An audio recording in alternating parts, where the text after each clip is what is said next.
So, eto guys, magandang araw sa inyong lahat. And medyo matagal din na hindi tayo nakapag-vlog, nakapag-update dahil sa isang bagay na pinagkakabalhan natin.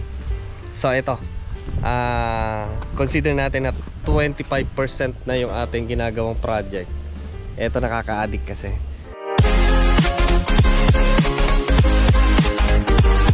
So, eto. Ayan, gumagawa tayo ngayon ng lalagyan ng solar panel. Ayan, natanggal na yung bubong ng ating kusina dati dito na hindi nagagamit. Naging bodega. Nung bumagyo ng uwan, pinarsyal tanggal yung bubong. So, tinulungan niya ako bakbakin. So, tinuloy ko nila. And doon sa tuktok kasi nakalagay yung solar panel. Tapos kung tatanggalin siya, medyo may kahirapan kasi mabigat na. Ayan. So dito na lang, nilagay ko dito sa harap. Then eto yung ginagawa ko. Supposed to be katatapos ko lang, basa-basa pa yung pinagsesementohan ko. Ako yung gumagawa. May semento pa sa paa at sa kamay. So ako lang kasi yung gumagawa kasi alam niyo naman, short tayo sa budget. Itong nakaraang uwan kasi na-disgrasya tayo. So hindi na ako nag-update about doon. Kasi nga tayo naman nakadisgrasya. So ito, nasira yung isang cellphone ko. Ito yung nasira, natumba yung motor ko. Buti may mga crash guard siya, walang gas-gas. Yun nga lang kasi yung kanyang force sa harapan medyo. So yun, nakabangga tayo. Yung motor ko natumba, tapos dinamay, parang binangga niya, binap niya yung Hilux lang naman. Anak na tayo, obligado, napabayad tayo ng wala sa oras. Napauwan na nga tayo, nagbayad pa tayo ng damage. So ganun. So kaya ako yung gumagawa dito. Apat. So ang size nito sa likod, kasi nga ang kanyang position ay parang naka-tilt siya sa south. Bale mas mataas sa north. Ready for summer at winter. Oh, may winter pa tayo ah. So ayan, medyo malaki. Malaking ilalim kasi gagamit ko siyang paradahan. Kasi yung motor ko andun. Ayan yung bumangga ng Hilux. Wala naman siyang gas-gas, pero merong crash guard. Yung nabump lang niya yung bumper ng Hilux na UP. Yan, nagbayad tayo. So ganun. Ang ilalagay kasi natin ay 8 na 580. Ayan.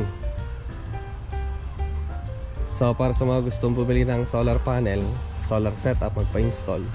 Supposed to be hindi na ako gagawa sana ng ganito eh. Kontento na sana ako sa Xiam na tig 200 watts. Ayan, pero kung hindi dahil kay kay Sir Rolly Verdadero, ayan, sa mga interested na bumili ng solar setup, magpa-install, bumili ng solar panel, accessories, railing, wire, battery, clamps, mid clamps, end clamps, inverter, at kung gusto magpa-deliver ng mga items, magpa-install, ayan, kontakin nyo po si Boss Rolly Verdadero. Nakalagay po sa description box yung kanyang Facebook account. Kontakin nyo na lang po sa mga gusto. Kung hindi dahil sa kanya, kung di siya nagbigay ng 580 watts na 8, hindi na sana ako maggagawa ng ganito.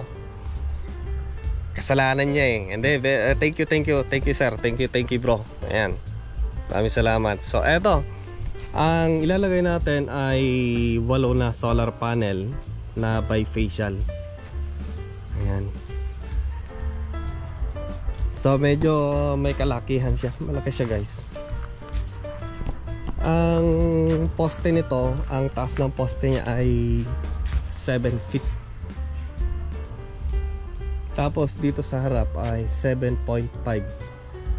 Konti lang yung kanya elevation. Ayan. Kasi kung itataas pa natin, paano kung bumagyo, di pakayod siya ng hangin. So mas maganda medyo plain. Ayan. Tapos dito, ang size nito nasa 7 inches. Then dito 8 inches. Ayan. 4. So ito pwede na bukas baklasin. Same size sila. Yun lang ng poste. Pero medyo mas patangkad dito sa harap. So, para sa akin, mas maganda yung ganitong installation niya kasi nga magagamit natin yung kanyang shading. Dahil nga sa bifacial yung gagamitin natin, mas maganda yung kanyang harvest kasi nga naka-expose yung ilalim. Tapos, well ventilated yung solar panel. And tapos kung tatanggalin natin yung solar panel, mas madali. May hudas na dumaan. So para sa akin mas maganda yung ganan. Malaki siya guys kasi nga yung ano dito, yung length papunta sa kabila 144 inches. Tamang tama, kasyang kasya isang van dito. wala tayong balak bumili.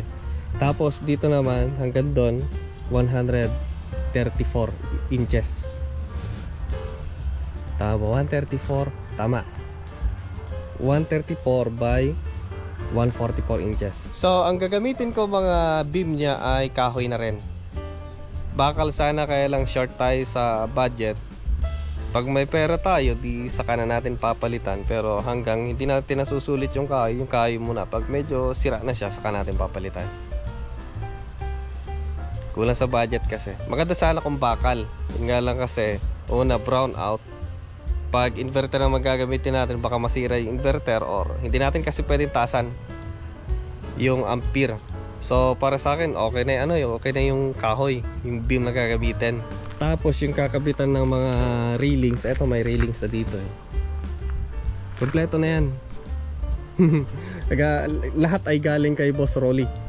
Ayan, railings, mga mid clamp, end clamp, at solar panel. Ito na matapos.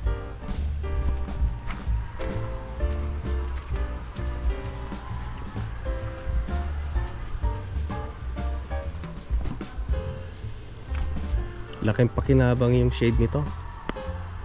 Pwede natin inuman ng juice. Ayan, inuman ng wine, ganon, unwine.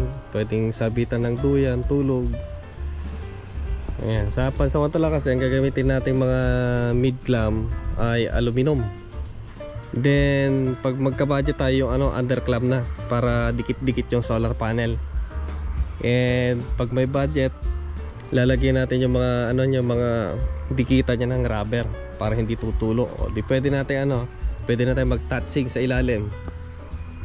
Touching ng bato. Caracruz. Para hindi mabasa yung nagiinuman. So ayan guys, yung update muna natin. And next time pag may lalagay na natin yung mga beam natin na kahoy, then yung, siguro mga may kabit ko na yung solar panel and 90% na tapos na siya, mag-update ako. Ayan. So ayan, ang nagastos natin sa materyales lang, sa poste lang guys, semento. Nagamit ko dito ay siguro mga 3 semento lang, 3 bag na semento. Sa bakal ay yata nasa 2,000 budget. Tapos sa buhangin 1,000 lang. Ayos na yan. So see you next time. Ingat-ingat.